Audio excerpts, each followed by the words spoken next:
आपने इस वीडियो पे क्लिक करा है तो आपको इतना तो समझ आ चुका होगा कि ट्रेडिंग में साइकोलॉजी और माइंडसेट का होना कितना ज़रूरी है। बिना माइंडसेट या बिना साइकोलॉजी के आपकी ट्रेडिंग स्ट्रेटजी बहुत ख़राब हो सकती है, आपको बहुत ज़्यादा लॉस हो सकता है। तो आज हम इस वीडियो में बात करेंगे कि अभी मुझे लॉस हुआ है, आधे घंटे पहले की बात है। तो मुझे लॉस किस तरह से हुआ है और मैंने क्या गलती करी। मेरे पास एक 100% वर्किंग स्ट्रेटजी है जो मार्केट में 100% काम करती है, उसके बावजूद भी मुझे आज लॉस हो गया। इससे पहले मुझे कभी सी स्ट्रेटजी पर लॉस नहीं हुआ, पर आज मुझे लॉस हुआ है। तो आज हम बात करेंगे कि मुझे किस तरह से लॉस हुआ है। तो बिना वक्त बर्बाद करते हुए चलो शुरू करते हैं। अभी रात की 2:30 बज रही है और मैं वीडियो शूट कर रहा हूँ क्योंकि अब मुझे नींद नहीं आ रही, क्योंकि ये सब लॉस ही मुझे नींद की वजह से हुआ है। वैसे जो मेरी अभी स्ट्रेटजी है उसमें आपको वह 3-4 चीज़ें कन्फर्मेशन के साथ करनी पड़ती है जिसमें आपका ट्रेड सक्सेसफुल हो जाता है। तो उसमें सबसे पहले आपको इंडिकेटर पे जाना है। इंडिकेटर सेक्शन के ईएमए पे जाना है। ईएमए में लिखा आएगा मूविंग एवरेज एक्सपोनेंशियल है, तो एक ईएमए होता है। तो यहाँ पे 9 ईएमए लिखा आएगा, तो आपको इसकी सेटिंग में जाके इसको 10 ईएमए करना है। उसके बाद आपको दोबारा इंडिकेटर के सेक्शन में जाना है, वहाँ से वापस ईएमए को सर्च करना है और वापस ईएमए को लगाना है। इस बार इसकी सेटिंग में 9 को हटा के 20 लगाना है, तो हमारे पास 2 इंडिकेटर आ जाते हैं। पहला ये, जैसा कि आप देख सकते हैं कि मेरी सिंपल सी स्ट्रेटजी है।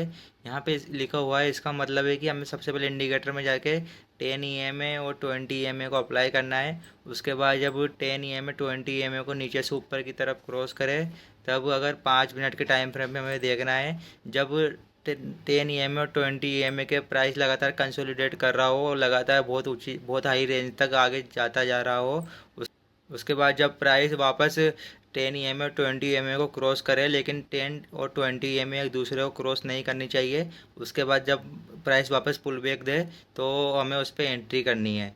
तो चलिए हम इसको चार्ट पे समझते हैं। तो देखिए दोस्तों, ये 5 मिनट का इथेरियम का चार्ट है।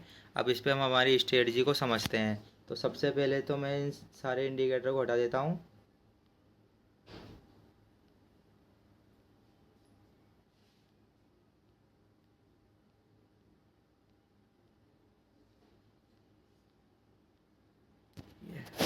ठीक है, इसके बाद हमें सबसे पहले जाना है इंडिकेटर सेक्शन पे। इंडिकेटर का ऑप्शन दिख रहा है, इसमें हमको सर्च करना है ईएमए। ईएमए, इसके बाद यहाँ पे आएगा मूविंग एवरेज एक्सपोनेंशियल, तो हमें इस पर क्लिक करना है। उसके बाद यहाँ पे इसको हमें दोबारा मूविंग एवरेज एक्सपोनेंशियल पे क्लिक करना है। ये हमारे पास 2 ईएमए लग गए, इधर देख ली साइड में।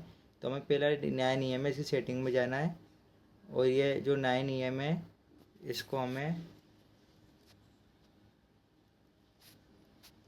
10 कर देना है। तो देखिए मैंने 10 को कर दिया, ओके करना है। उसके बाद जो दूसरा ईएमए उस पर क्या सेटिंग पे जाना है हमें, और ये 20 ईएमए इसको हमें ओके कर देना है।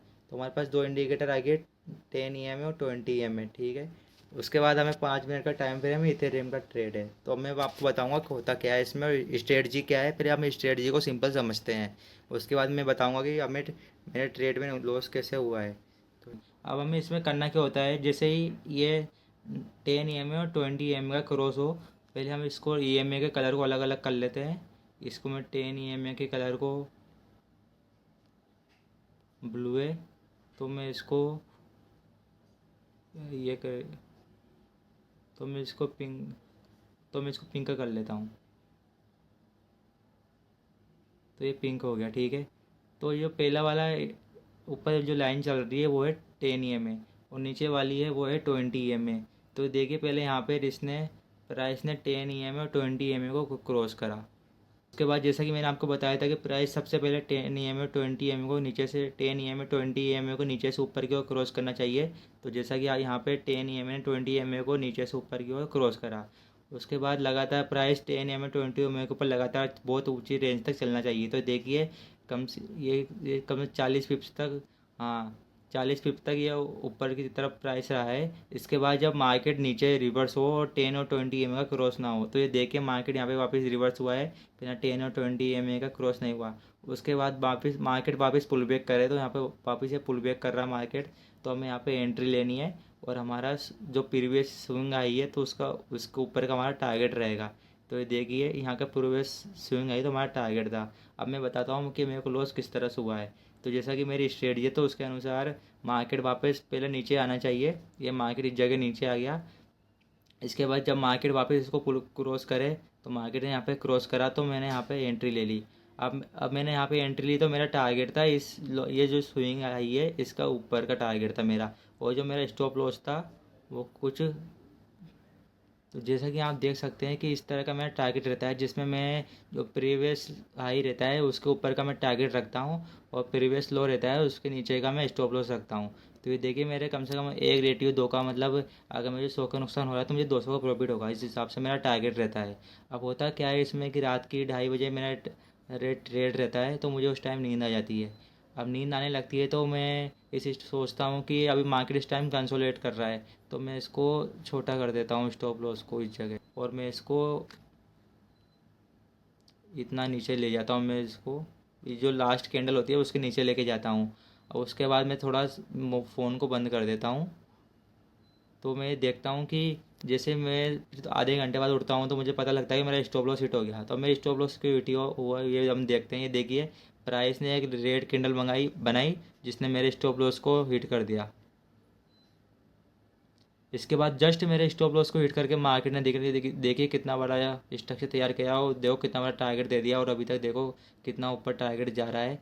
ये देखिए अगर अगर मैं इसको मेरा स्टॉप लॉस हिट नहीं होता या फिर मैं स्टॉप लॉस को शिफ्ट नहीं करता तो मुझे अभी इतना बड़ा टारगेट मिल जाता। ये देखिए जो टारगेट होता है मेरा 9-18 मतलब वजह मुझे 1 लाख का नुकसान हो रहा था, मुझे 18 लाख का प्रॉफिट हो रहा है। तो इस हिसाब से मेरा रिस्क रिवॉर्ड हो जाता। लेकिन क्या करें कभी कभी आपकी साइकोलॉजी ख़राब हो जाती है यहाँ, इसलिए मैं आपसे कहता हूँ कभी भी गलत नींद में या फिर किसी भी आप इमोशन में आके या किसी भी ओवर थिंकिंग में आके या लॉस को रिकवर करने के लिए आपको ट्रेड नहीं लेना चाहिए। प्रॉपर प्लानिंग या स्ट्रेटजी के साथ आपको ट्रेड लेना चाहिए। तो आपको कैसी लगी मेरी स्ट्रेटजी आप मुझे कमेंट में बताएं, और आपके पास भी कोई अच्छी स्ट्रेटजी हो तो मुझे कमेंट में बताएं या मुझे पर्सनली आप डीएम कर सकते हैं। बाकी आपको क्या लगता है कि मुझे इसमें और क्या रिस्क रिवॉर्ड रखना चाहिए था। अभी इथेरियम बहुत अच्छे में है और अब मैं आपको ये इसका थोड़ा और मैं आपको एनालाइज कर देता हूँ कि हम एक हावर के टाइम फ्रेम पे चलते हैं।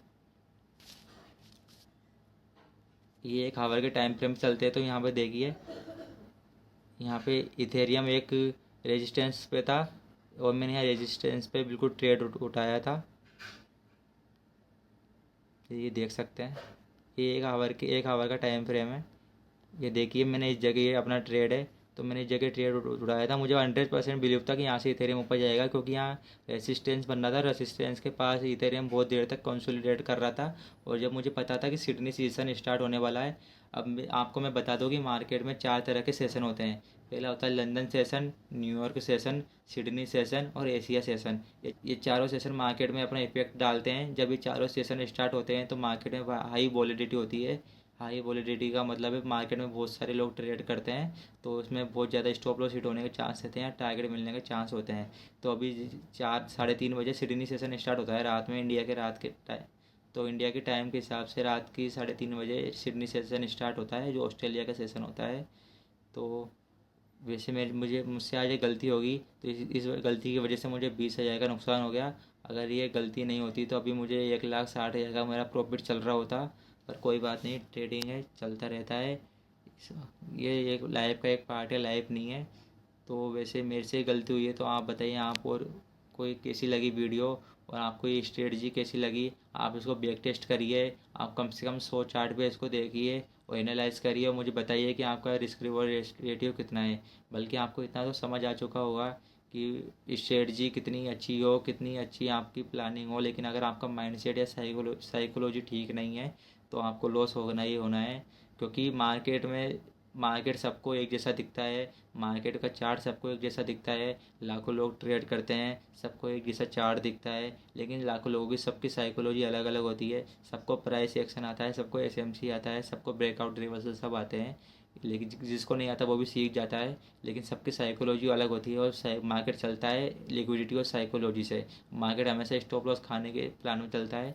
मेरा स्टॉप लॉस हिट नहीं होता अगर मैं प्रॉपर प्लानिंग करता, अगर मैं अपने इमोशन में आके ट्रेड को स्टॉप लॉस को शिफ्ट नहीं करता। तो चलो कोई बात नहीं। दोस्तों, ट्रेडिंग में रिस्क मैनेजमेंट का होना बहुत ज़रूरी है। बिना रिस्क मैनेजमेंट के आप ज़्यादा दिन तक मार्केट में सर्वाइव नहीं कर सकते। इसलिए एक पार्टिकुलर आपके पास रिस्क मैनेजमेंट होना चाहिए कि मुझे इतने का टारगेट चाहिए तो मेरे पास इतने का एसएल होना चाहिए। उस हिसाब से आप अपनी कैपिटल को ग्रो कर सकते हो और आपके पास एक हाई प्रोबेबिलिटी वाली अच्छी स्ट्रेटजी होनी चाहिए।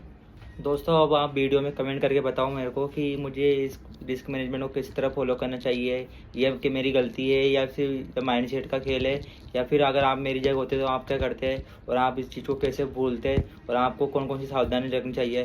इसके साथ अगर आपके पास कोई अच्छी स्ट्रेटजी हो जो मार्केट में बहुत अच्छा वर्क करती हो तो आप मुझे बताएं।